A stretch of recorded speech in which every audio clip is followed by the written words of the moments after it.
On va ouvrir notre parole dans 2 Samuel 12, verset 14.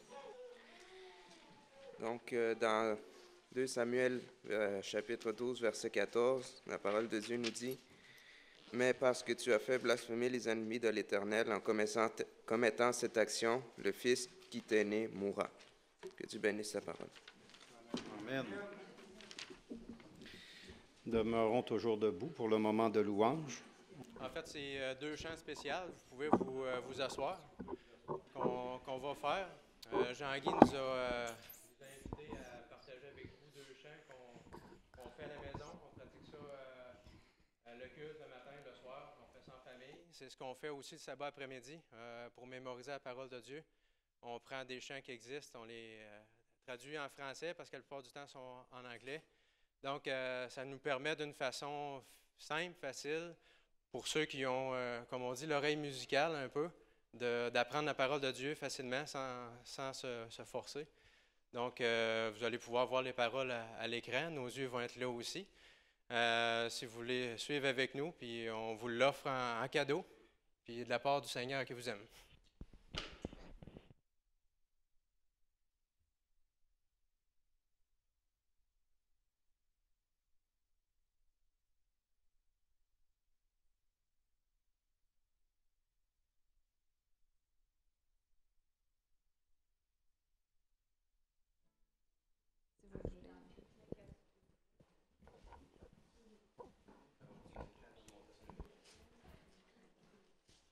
Si vous voulez prendre vos Bibles, le premier, c'est dans Philippiens 4, les versets 8 et 9.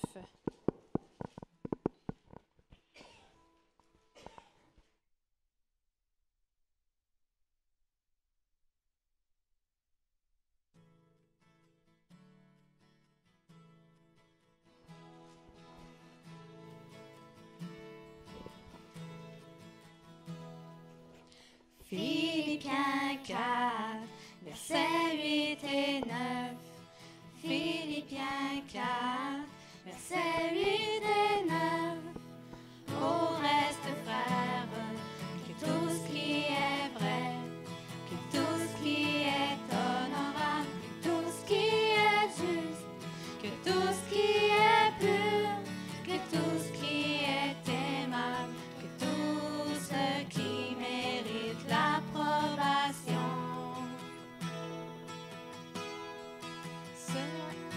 Ce qui est vertueux et ce qui est digne de louange soit l'objet de vos pensées, soit l'objet de vos pensées.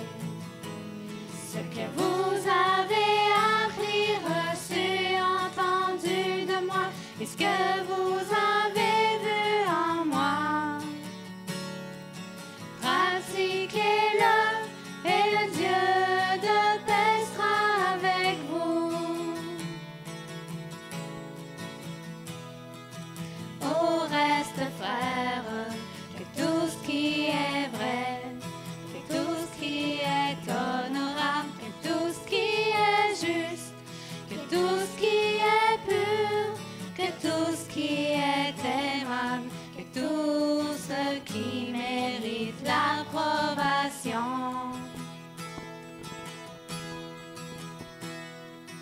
Ce qui est vertueux et ce qui est digne de louange soit l'objet de vos pensées, soit l'objet de vos pensées.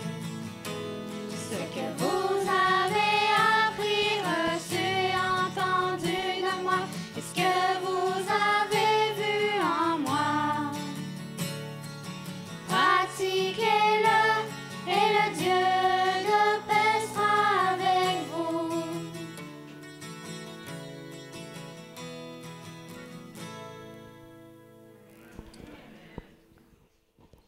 Le prochain se trouve dans Apocalypse 15, versets 3 et 4. Apocalypse 15, versets 3 et 4.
touchant de même, interprété par une famille. On encourage tout le monde à en faire autant.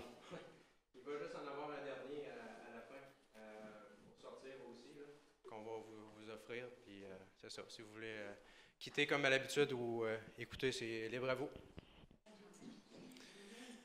Amen. On va passer maintenant à la prédication avec Jean-Guy.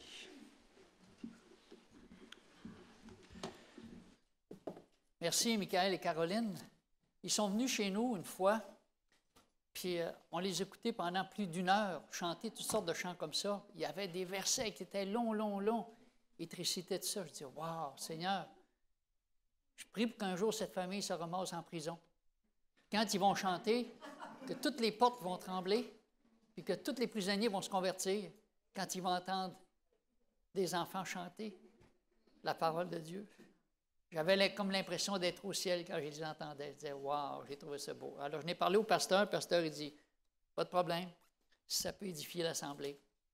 Et c'est peut-être pas tout le monde, mais la guitare, c'est doux, c'est simple. Puis entendre la voix des enfants, c'est calme. Moi, ça me calme. Alors, on a eu une semaine de prière et ça a été formidable de voir qu'il y avait 20-25 personnes qui, tous les soirs, se rassemblaient pour venir prier. On a été bénis. Moi, ça a remis un peu en question toute cette question de la prière. On n'est pas en sécurité un seul instant sans la prière. Et on a tous besoin de prier. Prions. Notre Dieu, notre Père, nous te remercions de ce que tu es un Dieu merveilleux. Un Dieu qui nous a créés par amour et avec amour. Et tu veux nous le révéler. Mais Seigneur, nous savons qu'il y a dans notre cœur comme un feu. Il y a le péché, Seigneur, qui nous dévore bien souvent. Et parce que le péché est en nous, nous faisons des choses, Seigneur, qui sont contraires à ta divine volonté. Nous prions que ce matin, au travers de ce que nous allons partager dans ta parole, que tu puisses parler à chacun de nos cœurs, afin que dans les décisions que nous prendrons, au lieu d'apporter le malheur sur notre famille, nous puissions être, Seigneur, apporter cette bénédiction que tu veux nous accorder à chacun d'entre nous. Bénis-nous et que ton Saint-Esprit puisse parler en chacun d'entre nous et que tu puisses m'utiliser pour cela. Au nom de Jésus, nous t'en prions. Amen. Le péché pue. C'est pire que les égouts de Montréal. Le péché, c'est quelque chose de terrible. Le péché, c'est de l'essence. Et le feu, c'est Dieu. Est-ce que les deux peuvent aller ensemble? Moi, j'ai une maison qu'un jour qui est allé, parce qu'il n'y avait plus de chauffage dans la maison, il est allé voir dehors, dans le réservoir d'essence, et il y avait sa cigarette. Et quand il s'est approché avec sa cigarette, juste les émanations, il y avait un bouchon comme ça en métal qui lui est arrivé dans le front, puis il a traversé le crâne au complet, juste à cause des émanations. Et j'ai toujours été beaucoup frappé, parce que quand on était voir notre oncle, toute la calotte lui avait sauté. Je me disais, wow! Et Dieu, c'est le feu. Mais nous, on a l'incendie qui est pris dans notre cœur. C'est le péché. Remercions Dieu qu'il est le meilleur de tous les pompiers et qu'il est le seul qui peut éteindre le feu qui est poigné dans nos cœurs. Le problème, il n'est pas avec Dieu. Dieu n'a pas de problème, le problème est avec nous. Quand on pense aux décisions, bien souvent, qu'on prend, on fait toutes des bêtises. Peut-être que vous avez eu des enfants qui ont volé à l'épicerie, qui ont menti, qui se sont querellés. Et c'est toujours un peu humiliant de retourner à l'épicerie pour dire mon fils, il a volé telle ou telle chose, ou il a fait des choses qui sont répréhensibles. C'est toujours un peu embarrassant et humiliant. Et ça cause des casse-têtes aussi aux parents. C'est très humiliant de reconnaître bien souvent qu'on a mal agi. On aime mieux raconter les belles choses qu'on fait plutôt que les choses qu'on fait pas correctes. Il y a un de nos fils, nous, qui s'est éloigné de Dieu, puis il a commencé à prendre la drogue avec des amis. Il se tenait avec des gangs de rue. Et mon épouse et moi, on a vécu beaucoup de tensions à cause de cela, parce que, étant donné qu'on était bien impliqués dans l'Église, souvent les gens savaient ce qui se passait. Il y a certains membres d'Église qui ne comprenaient pas pourquoi est-ce que moi je continuais à travailler pour Dieu, et même à prêcher en avant. Il y en a qui me disaient, tu serais mieux de moins prêcher puis de plus t'occuper de tes enfants. Je ne les en veux pas, Je n'ai pas de rancune, mais je savais que Dieu était plus grand que mes problèmes. J'ai vu des gens qui ont donné beaucoup de conseils. On aurait dit qu'il y avait toutes les solutions pour leurs enfants. Mais quand les enfants sont devenus grands, il n'y en avait plus des solutions pour leurs propres enfants. Ils disaient comment les élever. C'est comme s'il y avait une solution magique pour chaque situation. Et pourtant, il n'y en a pas de recette magique. Ces mêmes personnes ont constaté qu'il n'y avait pas de solution quand leurs enfants ont fait des choix qui étaient désastreux.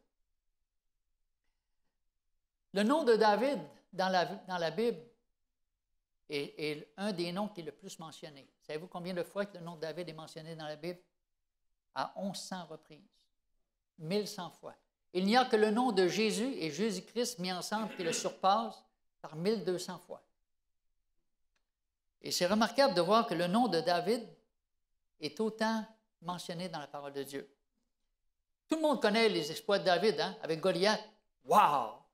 Goliath face au géant. Lui, il s'est dit, je ne comprends pas comment ça se fait que le monde a toute peur du géant. Même l'armée a peur.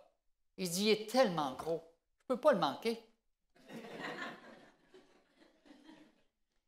Dieu voudrait qu'au lieu qu'on fasse de notre cerveau un étang puant, Dieu voudrait qu'on en fasse un océan pour voir qu'avec Dieu, tout est possible.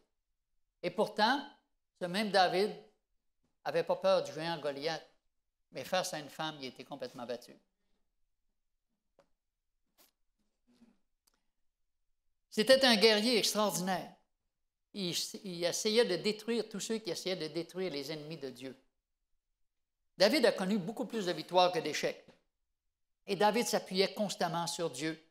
Il reconnaissait que c'était Dieu qui lui donnait ses victoires. Et dans beaucoup de psaumes, vous voyez David qui louange Dieu, qui remercie Dieu de l'accompagner au travers de ses guerres. Et dans le psaume 44, 4-8, il y a un endroit qui est, peut-être je vais citer juste 2 versets, où David reconnaît que c'est Dieu qui mène sa vie. Le psaume 44, à partir du verset 4 jusqu'à 8. David, on a dit, c'était un homme selon le cœur de Dieu. Et il dit au verset 4, « Car ce n'est point par leur épée qu'ils se sont emparés du pays, ce n'est point leur bras qui les a sauvés, mais c'est ta droite, c'est ton bras, c'est la lumière de ta face, parce que tu les aimais. Ô Dieu, tu es mon roi. Ordonne la délivrance de Jacob. Avec toi, nous renverserons nos ennemis.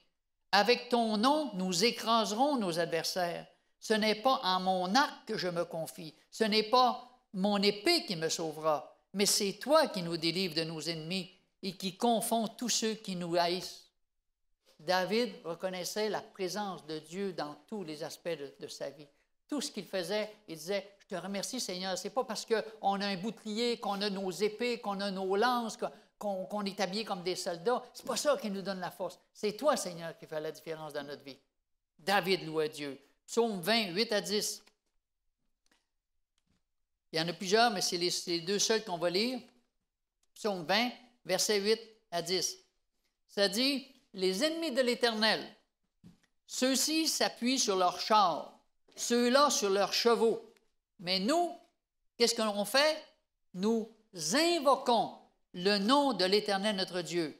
Eux, ils plient et ils tombent. Nous, nous tenons ferme et nous restons debout. Éternel, sauve le roi qu'il nous exauce quand nous l'invoquons. » C'est ce qu'on a voulu faire cette semaine. On a invoqué Dieu toute la semaine. Pourquoi? Parce que Dieu nous a promis une seconde Pentecôte, plus puissante que la première Pentecôte. Et pourquoi est-ce qu'on a tant besoin? Ça dit, quels furent les résultats de l'effusion de l'Esprit au jour de la Pentecôte? La bonne nouvelle d'un Sauveur ressuscité fut proclamée jusqu'aux extrémités du monde habité. Tandis que les disciples annonçaient le message de la grâce rédemptrice, les cœurs cédaient à la puissance de Dieu.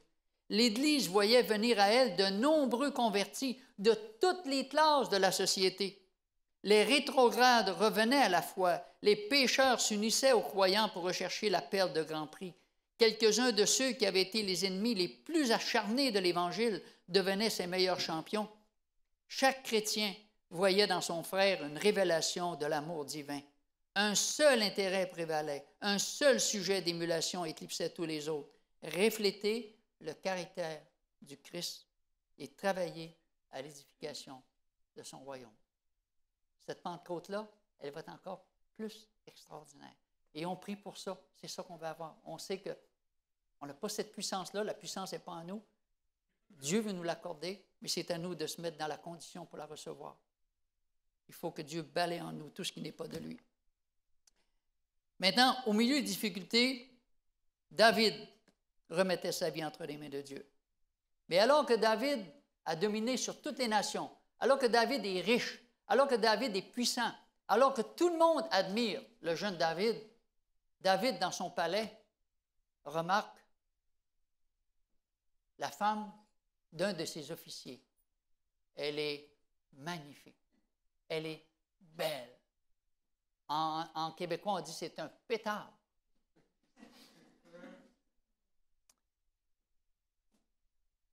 Cet officier, c'est un des plus vaillants et des plus fidèles officiers. Cette femme, elle s'appelle Bathsheba et elle est d'une beauté fatale. Wow! Il n'y a pas grand monde qui peut résister à la beauté, hein?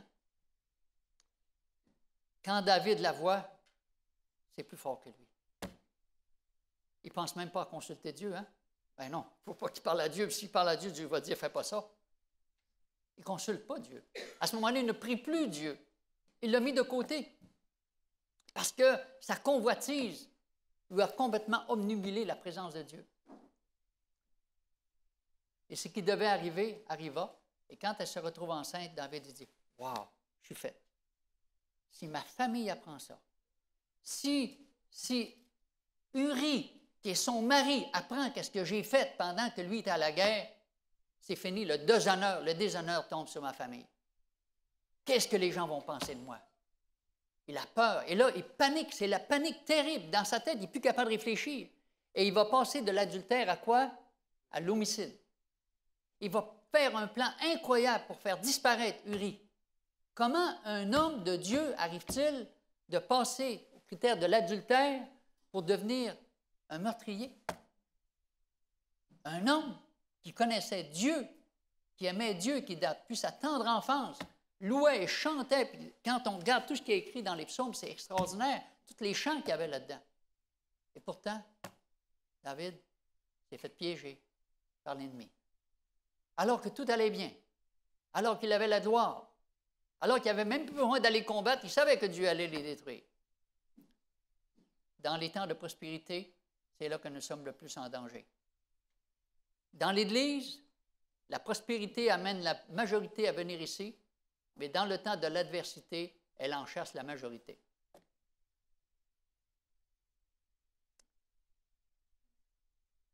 David ne veut pas que le déshonneur tombe sur sa famille. David ne veut pas perdre la face devant tout le monde. David veut conserver sa couronne de roi. Et toute une vie gaspillée pour un instant de folie. Lisons Ecclésiaste 10, le verset 1. Ecclésiaste 10, je pense qu'on l'a sur l'écran. Ecclésiaste 10, verset 1. Oui. Alors, qu'est-ce qui est écrit? On l'a sur l'écran. 10, 1. Les mouches mortes infectent et font fermenter l'huile du parfumeur. Un peu de folie l'emporte sur la sagesse et sur la gloire. Qu'est-ce que ça veut dire? Ça veut dire que quelques mouches, dans le meilleur de tous les parfums, dans le parfum qui sent le meilleur, qui a le meilleur arôme, qui a un prix infini, quelques mouches vont gaspiller tout le parfum.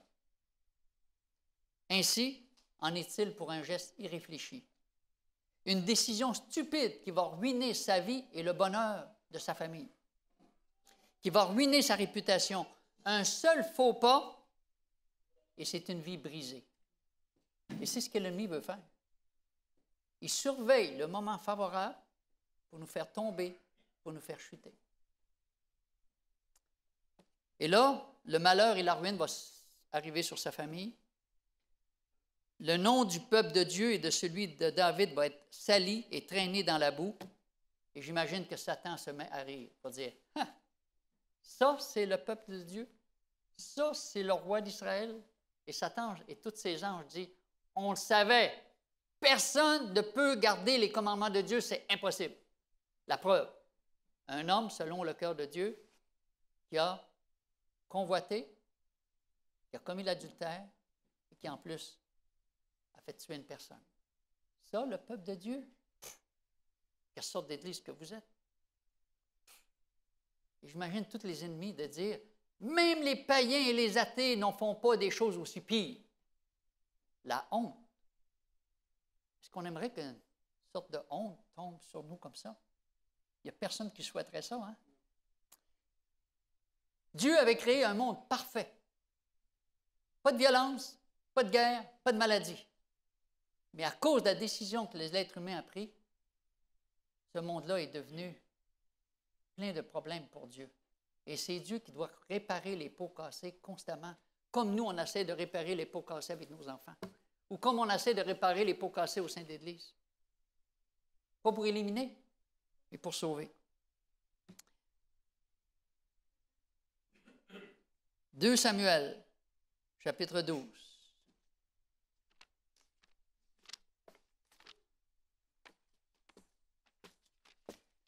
« 2 Samuel, chapitre 12.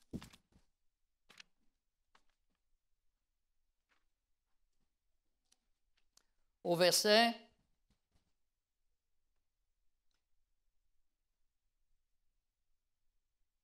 11. Excusez, à partir du verset 9. 2 Samuel, chapitre 12, à partir du verset 9. « Pourquoi donc as-tu méprisé la parole de l'Éternel en faisant ce qui est mal à ses yeux? Tu as frappé de l'épée Uri le Hétien, tu as pris sa femme pour en faire ta femme, et lui tu l'as tué par l'épée des fils d'Ammon. Maintenant l'épée ne s'éloignera jamais de ta maison parce que tu m'as méprisé, et parce que tu as pris la femme d'Uri, le Hétien, pour en faire ta femme. Ainsi parle l'Éternel, voici, je vais faire sortir de ta maison le malheur contre toi, et je vais prendre sous tes yeux tes propres femmes pour les donner à un autre, qui couchera avec elle à la vue de ce soleil. Car tu agis en secret, mais moi je ferai cela en présence de tout Israël et à la face du soleil. » Et David dit à Nathan, « J'ai péché contre l'Éternel. » Et Nathan dit à David, « L'Éternel pardonne ton péché. Tu ne mourras point. Mais parce que tu as fait blasphémer les ennemis de l'Éternel en commettant cette action, le fils qui t'est né mourra. » Dieu ne voulait pas que David meure et que David périsse. Et le diable voulait le perdre, absolument. C'est ce que le diable veut faire pour chacun d'entre nous. Il veut nous perdre.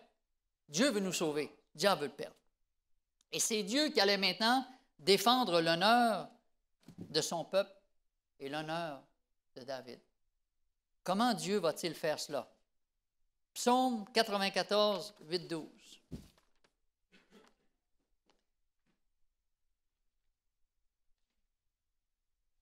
Psaume 94, 8-12.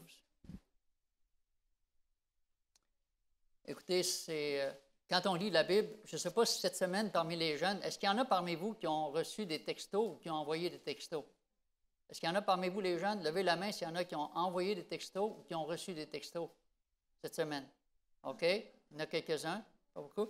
Alors, ce matin, le texto, ça fait longtemps que ça a été inventé, ça. Dieu l'a inventé. Quand on lit la Bible, c'est des textos que Dieu nous envoie.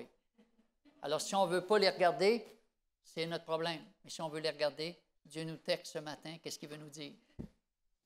Psaume 94, versets 8 à 12. « Prenez-y garde, hommes stupides. » Ça s'adresse à moi aussi, hein? « Insensés, quand serez-vous sages? Celui qui a planté l'oreille n'entendrait-il pas? Celui qui a formé l'œil ne verrait-il pas? Celui qui châtie les nations ne punirait-il pas? Lui qui donne à l'homme l'intelligence. L'Éternel connaît les pensées de l'homme, il sait qu'elles sont vaines. Heureux l'homme que tu châties, ô Éternel, et que tu instruis par ta loi.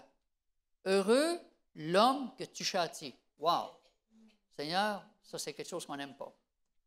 Et là, c'est ce qui va se passer.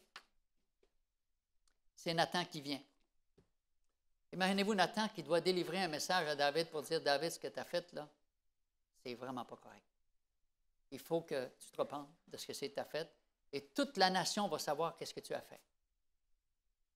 Nathan aurait pu perdre la vie, hein? David aurait pu dire, OK, je n'ai éliminé un, je peux t'éliminer à toi aussi, hein? Et on retourne encore dans 2 Samuel. Et c'est remarquable, je vois Nathan qui vient vers le roi, toujours au chapitre 12. Mais la façon dont vraiment le prophète va le faire, il y a une sagesse là-dedans absolument incroyable. Puis il y a une bonté de Dieu aussi. Alors, à partir du verset 1, l'Éternel envoya Nathan vers David et Nathan vint à lui et lui dit, il y avait dans une ville 2 hommes, l'un était riche, l'autre était pauvre. Le riche avait des brebis et des bœufs en grand nombre. Le pauvre n'avait rien du tout, juste une petite brebis qu'il avait achetée puis la nourrissait. Elle grandissait chez lui avec ses enfants. Elle mangeait de son pain, elle buvait dans sa coupe, elle dormait sur son sein. Il la regardait comme sa fille. Et David dit, « Wow, c'est ça que je faisais avec mes brebis. Hey, je les aimais assez, ces brebis-là. Il n'y en a pas un qui aurait touché. J'aurais battu un ours. J'aurais tué un lion avec mes mains pour pas qu'il touche ces brebis-là. Moi, je les aime, les brebis. Wow, j'en prends soin, hein. David était un berger. Touchez pas à mes brebis. » Et Nathan, il raconte ce qu'il aime le plus, ces petites brebis.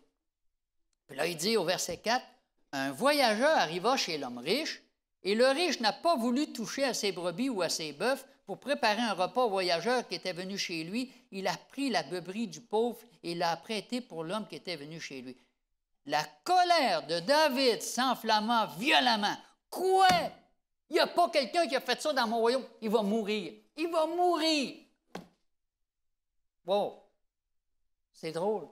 On dirait que tuer un homme, c'est moins pire que de tuer un agneau. Comprenez-vous ça? Ça se peut-tu que des gens aiment plus les animaux que leurs enfants ou leurs conjoints? Ça se peut. Il est très sensible face aux animaux. Il a tué un homme. Et l'Éternel est vivant. L'homme qui a fait cela mérite la mort. Qu'est-ce qu'il est en train de faire, David? Il est en train de donner sa propre condamnation. C'est lui qui se condamne, pas Dieu qui le condamne. C'est lui qui dit, il mérite de mourir. Et il rendra 4 brebis vont devoir être tuées à cause de cela. Cette action, pour avoir été, comment ce qu'il dit? Sans pitié. C'est un homme qui n'a pas de cœur qui a fait ça. Nathan dit, cet homme-là, c'est toi. Une brique dans le front. Là, il réalise.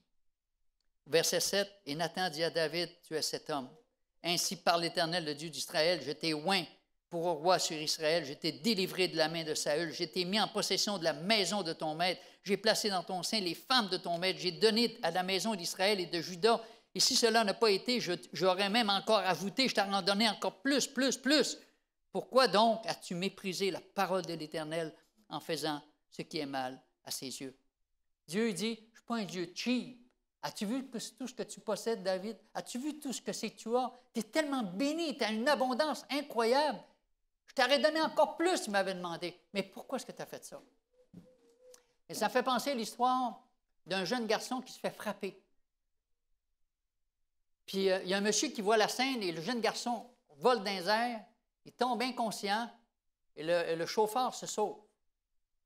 Et le monsieur vient le voir, puis il s'aperçoit qu'il est vraiment mal en point. Il l'amène à l'hôpital. Et le garçon est resté plusieurs jours dans le coma. Et cet homme et sa femme sont venus le voir tous les jours. Et quand le garçon s'est réveillé dans son coma, ils ont demandé, ils ont dit, « Écoute, ton père et ta mère sont où? » Il dit, « J'en ai pas de père, je n'ai pas de mère. » Il dit, « Je suis orphelin. » Il dit, « Ah oui, tu n'as personne? » Il dit, « J'ai personne. » Fait qu'eux autres, tous les jours, ils venaient le voir, puis ils l'encourageaient, puis tout ça, puis ils prenaient du mieux. Mais un jour, ils étaient tellement attachés à lui, ils ont dit, « Est-ce que tu veux qu'on t'adopte? Tu veux faire partie de notre famille? » Il dit, « Vous feriez ça pour moi? » Il dit, « Oui. Quand tu vas être vraiment guéri, tu vas sortir de là, et on va t'amener chez nous. » Wow! Quand il est arrivé là, il a vu la maison. Ce monsieur-là, il était riche. Là, il faisait de la physio pour rétablir à cause de ses muscles et ses membres qui avaient été cassés.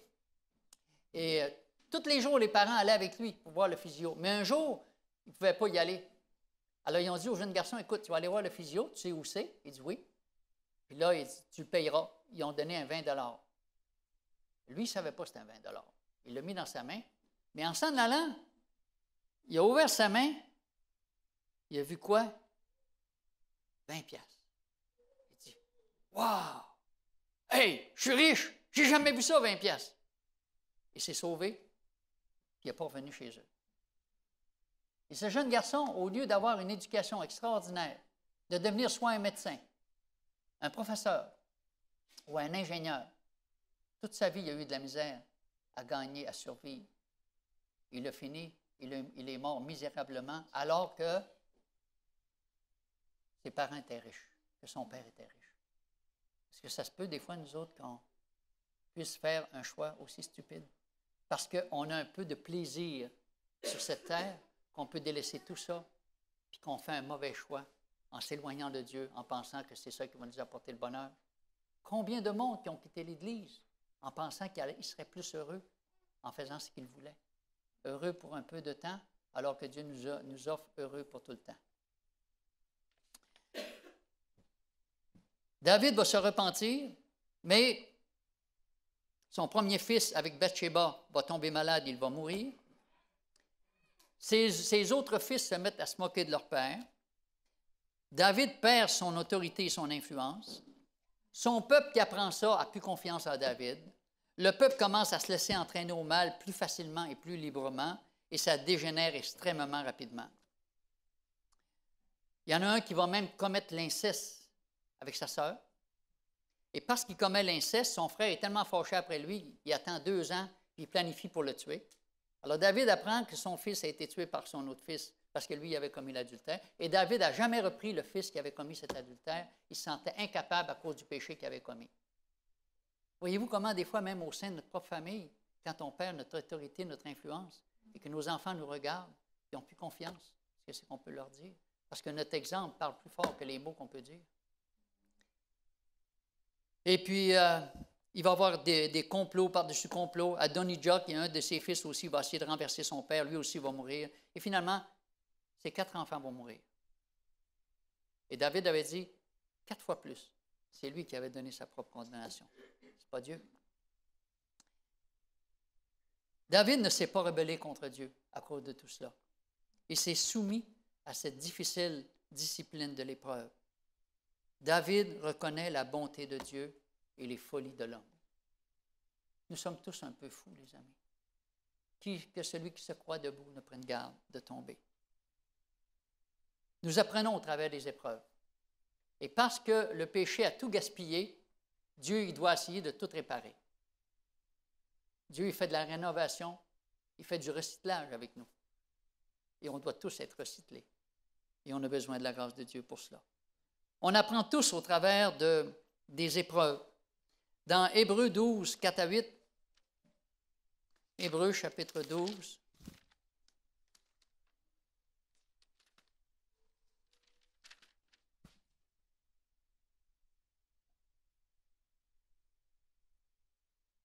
à 8.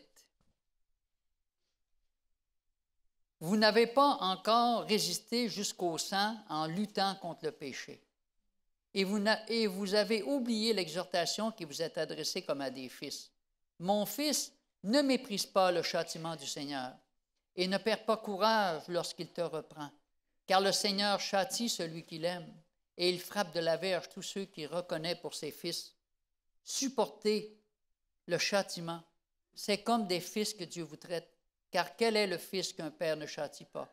Mais si vous êtes exempts du châtiment auquel tous ont part, vous êtes donc des enfants illégitimes et non des fils. David a appris la leçon. David a vu que le péché, c'était quelque chose de dégoûtant, que le péché, ça faisait souffrir. Et David a accepté toutes ces épreuves. Il s'est abattu sur sa famille.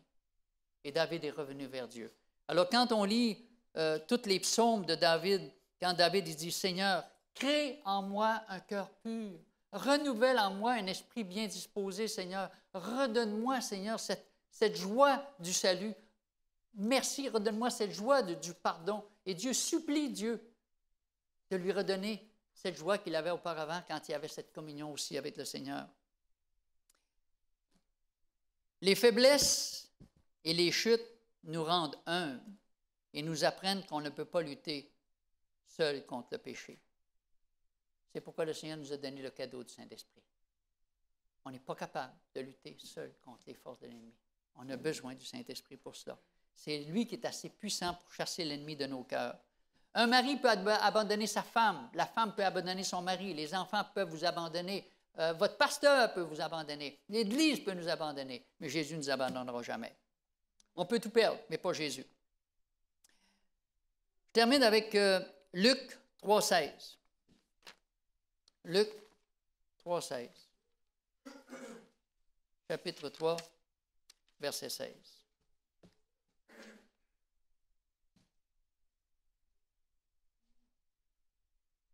C'est Jean-Baptiste qui parle. Il leur dit à tous, « Moi, je vous baptise d'eau. Mais il vient celui qui est plus puissant que moi, et je ne suis pas digne de délier la courroie de ses souliers. Lui, il vous baptisera du Saint-Esprit et de feu. » C'est quoi ce baptême de feu? Le baptême d'eau qu'on a reçu, que les gens recevaient, c'était, ça fait quoi l'eau? Ça lave, ça purifie. Le baptême d'eau, c'est laver, purifier. Le Saint-Esprit met en nous la conviction du péché, mais on a la conviction du pardon de nos péchés. Et je passe du statut de créature de Dieu à enfant de Dieu. On est tous des créatures de Dieu, mais on n'est pas tous des enfants de Dieu. On est enfants de Dieu quand Dieu nous a donné le pouvoir de devenir enfants de Dieu. C'est le choix que toi tu fais pour être adopté dans la famille de Dieu. Mais on n'est pas tous des enfants de Dieu. C'est seulement ceux qui acceptent le choix de devenir enfants de Dieu. Le baptême de feu. Le feu consume. C'est le travail intérieur du Saint-Esprit qui doit me permettre de vaincre les tentations et les épreuves. C'est seulement le Saint-Esprit qui me permet de vaincre l'ennemi et de prouver devant tous les autres mondes que Dieu est plus fort que le diable. C'est ce que Jésus a fait au désert de la tentation. Il a prouvé que Dieu était plus fort que le diable. Le diable l'a tenté. 3 tentations. Jésus a eu la victoire sur ces 3 tentations. Et ce fut une situation très humiliante pour Jésus, de savoir que tu peux te sortir de cette situation-là, tu as tous les moyens pour le faire, mais tu ne le fais pas. Ça devait être terriblement humiliant. Tu dis que tu es Dieu, alors pourquoi tu meurs de faim? Fais quelque chose. Grouille. Montre-moi ce que tu es capable de faire. Wow! Avoir la puissance et ne pas l'utiliser. Tu dis que ton Père Céleste prend soin de toi. Alors, il est où ton Père, là? Qu'est-ce qu'il fait pour toi? Regarde-toi. Tu es maigre comme un clou. Tu es en train de mourir. Ça va être humiliant, terrible, et ne pas réagir à cela. Tu es triste, tu souffres dans ce désert. Alors pourquoi tu ne profites pas un peu des plaisirs de la vie? Je t'offre tout ça. Tu peux avoir du fun. Ah ouais? Va d'un bord. Un peu de plaisir. Pourquoi est-ce que tu souffrirais dans un désert comme ça? Je te donne tout le monde. Jésus était mort à lui-même. Il avait besoin du Saint-Esprit pour cela. Faire le saut de la foi. Jette-toi en bas et les anges vont te porter. Et Jésus a discerné le piège de l'ennemi. Beaucoup font des choses au nom de Dieu, alors que dans le fond, ce n'est pas de la foi, c'est de la présomption. Comme une femme m'a dit un jour, « Monsieur Tremblay, Dieu me guérit de mon cancer de poumon. Maintenant, pourquoi est-ce que je ne profiterais pas du plaisir de la cigarette? Voyons. Dieu me guérit. Monsieur Tremblay, vous ne comprenez pas. Dieu me guérit. Alors, si Dieu me guérit, pourquoi est-ce que je ne profiterais pas? C'est tellement bon. Wow! Et-tu, Seigneur, ça ne marche pas. Le baptême du Saint-Esprit maintenant. Pourquoi? Pour accomplir la mission. Pour accomplir la mission, prêt à s'oublier, prêt à souffrir, prêt à oublier son confort, prêt à tout, prêt même à perdre sa propre vie. Seulement Dieu peut faire un travail comme ça en nous. Impossible pour nous d'accomplir cela. Pour moi, Seigneur, il y a juste toi qui peux accomplir ce miracle dans mon cœur. Je suis un pécheur des pieds jusqu'à la tête. Je dis, Seigneur, je ne sais pas comment tu vas faire ça. Mais j'ai confiance que tu as commencé quelque chose et tu vas le terminer. Peut-être que ça va faire mal. Peut-être que on va souffrir. Peut-être que ça va être même humiliant. Mais Seigneur, je sais que tu m'aimes et tu veux m'avoir avec toi pour l'éternité.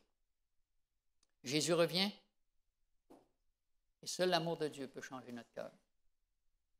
Jésus revient, nous devons vaincre comme il a vaincu et comme il a marché. On va avoir un dernier chant. J'avais pris le 357 et après ça, et on aura une prière après le chant numéro 357.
Merci Seigneur ce matin de nous avoir rappelé que nous avons un ennemi qui cherche à nous perdre.